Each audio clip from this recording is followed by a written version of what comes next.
자, 오늘 본문 말씀 사무엘하 3장은 참 흥미로운 본문이자 제가 어릴 적에 보실 적에 정말 강하게 인상에 남았던 각인되었던 본문 중에 하나라서 정말로 할 말이 많았어요. 설교를 준비하면서 무슨 말을 할지, 뭘 더 할지, 어떻게 뺄지 또 고민을 많이 했어요. 특별히 오늘 여러분 보시면 16절에 그의 남편, 여기서 말하는 남편은 미갈이라는 다윗의 첫 아내이자 사울의 딸, 이 미갈과 재혼한, 그러니까 다윗이 도망갔잖아요.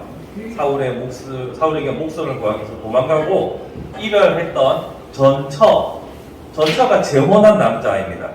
이 발디엘이 갑자기 아내를 뺏기거든요. 그러면서 울면서 따라오다가 돌아간 장면이 나옵니다. 제가 보기에는 되게 차가워 보이고 되게 냉정해 보이고 아주 이성적일 것이다 라고 여러분들이 많이 생각하시겠지만 그런 이야기를 많이 들었습니다만 저도 나름 상당히 눈물도 많은 감성적인 사람인지라 소시적인 이 본문을 보면서 혼자서 마음 짠했습니다. 그래도 같이 살던 아내를 이 공권력에 의해서 빼앗기고 울면서 따라가는 장면을 상상해 보니까 너무 서글픈 거예요. 성경을 보면서 이렇게 마음이 동화했던 것은 거의 처음이 아니었다. 물론 하나님의 은혜, 하나님의 섭리, 사랑 이런 거 말고 한 개인의 스토리에서 보통 이제 부모가 돼봐야 자식의 죽음으로 인하여 슬퍼하는 성경의 여러 가지 인물들이 공감이 되겠지만 결혼하기 전이었으니까 이때는 이게 그렇게 슬프더라고요. 슬퍼 보이더라고요. 그래서 혼자서 이랬던 기억이 납니다. 이 본문에 이런 장면이 나오는 것은 전체적인 그림을 보면 맥락은 이해가 됩니다. 그런데 그렇게 썩 유쾌한 본문은 아니에요. 역사적으로 그리고 힘의 권력의 암투와 권력의 이동적인 차원에서 보면은 상당히 재밌지만 슬픈 내용을 담고 있는 본문입니다. 그래서 먼저 제목을 말씀드리면 오늘의 본문을 가지고 할 설교의 제목은 도구인간이에요. 도구인간. 무슨 말인지 좀 제가 정하면서도 진짜 고민을 많이 했는데요.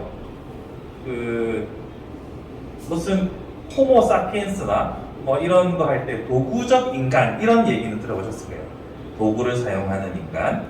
근데 도구인간이라는 것은 사람이 사람으로서의 목적이 아니라 도구화되고 목적이 아니라 수단으로 사용되는 상황을 말씀드립니다. 도구인간, 이거가 무엇을 말하냐면 오늘 본문을 보시면 크게 두 여자에 대한 이야기가 있어요. 제가 저번 시간에 미리 예고편으로 다음 주에는 여인 천하 할 거예요 라고 했지만 그 여인들이 호령하는 천하가 아니라 그 여인들의 비극이 담긴 이야기가 오늘 본문입니다. 먼저 두 사람의 여인을 볼 수 있어요. 첫 번째는요, 리스바라는 여인입니다. 오늘 읽었던 3장 7절에 보시면 사울의 첩 리스바라는 사람이 나옵니다. 자, 옛날에 왕들은 첩이라는 것을 심심치 않게 없는 사람이 없죠. 없다고 봐야죠. 첩을 가지고 있었는데 그 첩 중에 한 명의 이름이 리스바래요. 근데 이 리스바를 아브넬이라는, 저번 시간 기억해 보시면 이스라엘이랑 다윗 쪽이랑 다윗의 진영과 사울의 아들 이스봇의 진영이 싸워가지고 막 죽고 쫓기고 이렇게 하는 과정에서 이 아브넬이라는 장군이 나왔어요. 이스봇의 신복이자 가장 오른팔이자 오히려 이스봇에서 잡아먹을 기세를 가지고 있는 이 아브넬이라는 사람이 이 이스봇의 아버지인 사울의 첩 리스바를 여기서 보면 통관한다고 했지만 통관이겠습니까? 그냥 뺏은 거죠. 억지로 자기 선대 왕의 첩을 자기가 취했습니다. 이 말은 뭐냐면 옛날에는 불과 몇백 년 전만 해도 여성은 어떤 소유로 봤습니다. 그러니까 누군가의 아내, 누군가의 한 여인으로서가 아니라 누군가의 아내라고 하면 그 남자의 소유로 봤어요. 그래서 성을 점령하면, 나라를 점령하면 그 나라의 왕비들과 후궁들을 다 뺏어오는 것이 그 시대의 풍습이었어요. 자, 그런데 아버지가 비록 돌아가셨지만 그 아들을 지금 왕이라고 세워놨잖아요. 근데 이 신하가 아버지 아내를 뺏었어요. 그러면 상징적으로 내가 너 위에다라는 거예요. 그쵸?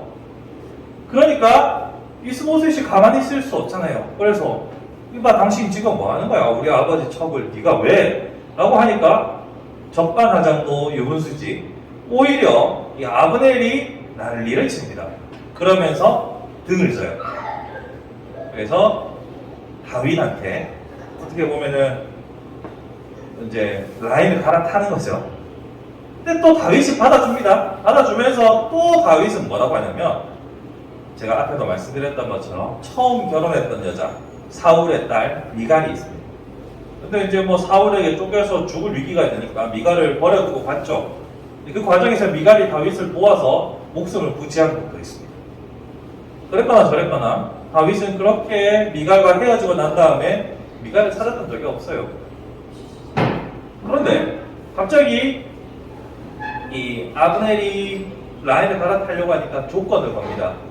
그 미갈을 데리고 오라. 뜬금없이. 이거 생각해보면 왜 그런가는 이해할 수 있습니다.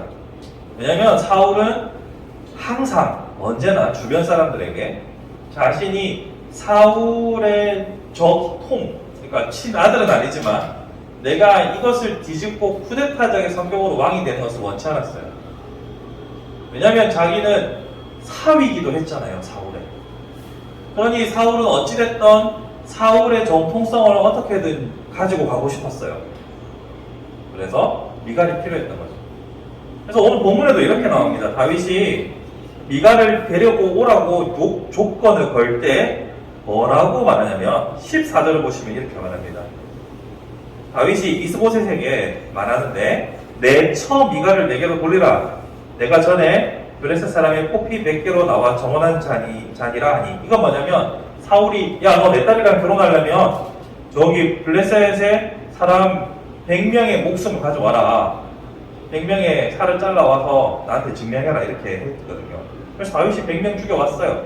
그래서 얻은 아내거든요. 사실입니다. 사실인데 여기서 뭐가 빠졌냐면 자기가 그 남편으로서 권리를 찾겠다. 내가 사랑하던 자였다. 그녀가 필요하다. 이건 전혀 없어요.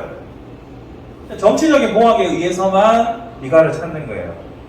그러면 보세요. 앞에 제가 말했던 미스바도 그렇고 미갈도 그렇고 그 사람들의 의견, 인격 다 아무것도 성경 지금 안 나타나고 있어요.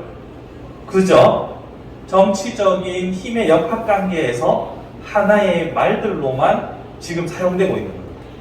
미스바도 미갈도 제가 본문 제목으로 말씀드린 도구 인간화가 되어버렸어요. 그런데 제가 여기서 말하고자 하는 것은 뭐냐면 이렇게 사람을 도구로 다루는 데 있어서 믿는 사람이든 안 믿는 사람이든 신실한 자든 신실하지 않은 자든 지금 별 차이가 없다는 거예요. 여인은 2명 나오고 여기 등장하는 2 남자는 다 한 명은 아브넬이고 한 명은 다윗이에요. 그러면 다윗은 좀 더 나은 모습을 보여야 하지 않습니까? 그런데 똑같아요. 별 차이가 없습니다. 사람을 사람으로서 그 사람의 생각, 그 사람의 마음, 그 사람의 상태 전혀 배려되지 않고 오직 자신의 목적을 위해서 사람을 쓰고 있는 점에서 두 사람의 차이가 없어요. 그래서 제가 이게 더 아팠던 거예요. 그 발디엘이 그를 쫓아오면서 울면서 따라왔다고 했잖아요. 과거 어땠든 과정은 어땠든 그 둘은 행복하게 살고 있었던 거예요. 사랑하며 살고 있었던 거예요. 근데 그걸 억지로 찢어놓고 다시 가져오면서 눈에 피눈물 나게 한 거죠. 다윗도 아브넬도요. 결국 제가 말씀드리고 싶은 것은 이겁니다. 사람이 좀 속된 말로 눈이 돌아가가지고 정말 뭘 해야겠다라는 생각에 사로잡히면 사람을 사람으로 보지 않는 이런 비참한 결과가 나타나는 거예요. 사람을 사람으로 대하고 인격적으로 그 사람의 필요와 아픔을 고민하는 것이 아니라 정말 목적에 눈이 멀어버리면 내가 뭔가 해야겠다는 생각에 미쳐버리면 믿는 사람이든 믿지 않는 사람이든 그냥 사람을 도구로 사용하는 위험에 빠져버리고 만다는 거죠. 성경은 우리에게 이것을 경고하고 있다고 저는 생각합니다. 물론 흥미로운 요소들도 많아요. 재미있기도 하고 하지만 여기서 하나님이 언급됩니까? 하나님의 명령과 하나님의 뜻이 나옵니까? 오히려 이 아브넬이라는 인간은 하나님의 뜻이라고 자신이 필요할 때 썼다가 뺐다가 썼다가 뺐다가 합니다. 요거까지 하면 너무 많아지지만 짧게만 해볼게요. 아브넬이 맨 처음에 사울의 편에 붙었잖아요. 근데 헤어질 때는 하나님께서 다윗에게 언약을 주셨다. 그러니까 나는 다윗에게 갈 거다라고 말합니다. 몰랐습니까? 새로운 정보입니까? 알고 있었던 거지만 필요에 따라서 하나님의 뜻을 잠시 치워놨다가 또 필요하면 하나님의 뜻을 들먹이면서 따지고 정말 막장에 막장을 보여주는 거죠. 바로 이겁니다. 사람은 하나님과 신실하게 연결된 상태에서 하나님의 뜻을 따라 살지 않으면 믿는 사람이든 믿지 않는 사람이든 사람을 도구로 막 다루고 쓰고 버리는 사람이 되는 거예요. 뿐만 아니라 하나님의 뜻을 안다고 해도 아브넬이 지금 언약을 안다고 했잖아요. 안다고 해도 필요에 따라서 썼다가 뺐다가 하나님의 말씀조차도 도구화하는 것이 인간의 연약함이라는 것을 오늘 본문을 통해서 우리에게 보여주고 있습니다. 그렇기 때문에 우리는 우리의 목적, 분명 사람에게 목적을 세우고 목적을 향하여 달려가는 게 중요합니다만 목적만을 생각하면은 우리는 사람을 이렇게 도구로 쓰는 사람이 될 수밖에 없어요. 혹자는 이렇게 말할 수도 있어요. 정에 이끌리면 안 된다. 너무 정에 끌려서 판단이 흐려지면 안 된다. 합리적으로 선택해야 되고 바른 판단을 해야 된다. 예, 그럴 수 있습니다. 예, 그런 태도 중요합니다. 그렇지만 그 과정에서 내가 사람을 사랑하는 마음이 1도 없이 그저 사람을 도구로만 사용하고 있다면 그것은 하나님께서 원하시는 방향이 아니라는 거죠. 좋게 말해서 원하시는 방향이 아닌 거고 다른 말로 하면 책망을 피할 수 없다는 거. 저는 살아가면서 사람을 사람답게 그 인격 자체로 대하지 않고 도구로 쓰는 많은 사람들을 봐왔습니다. 그리고 그 사람 나름의 다 말은 있어요. 다 이유는 있어요. 아브넬이 그랬던 것처럼 심지어 하나님의 말씀을 가져와서 자신의 모든 일들을 합리화하는 사람도 많이 봤습니다. 그게 우리의 모습이 되진 않을까요? 저는 장담할 수 없다고 생각합니다. 우리의 욕심이 커지고 우리의 눈이 멀어지면 똑같이 욕하면서 따라하리라 생각합니다. 왜냐하면 그것이 죄의 본성이니까요. 본성은 성령께서 조금만 더 빛을 비춰주시지 않으면 언제든지 꿈틀대고 일어날 수 있는 씨앗이 우리 안에 있기 때문이죠. 그런 의미에서 우리는 사람을 사람으로 보고 참으로 사랑하는 연습을 또한 그것을 강구하는 자세가 필요합니다. 사람을 도구로 생각하는 사람들은 여러분 상상만 해도 되게 혐오스럽죠. 사람을 어떻게 있는 그대로 좀 인격적으로 대하지 않고 어찌 저를 도구로 쓰는가. 정말로 혐오스럽지만 우리도 언제나 그럴 수 있습니다.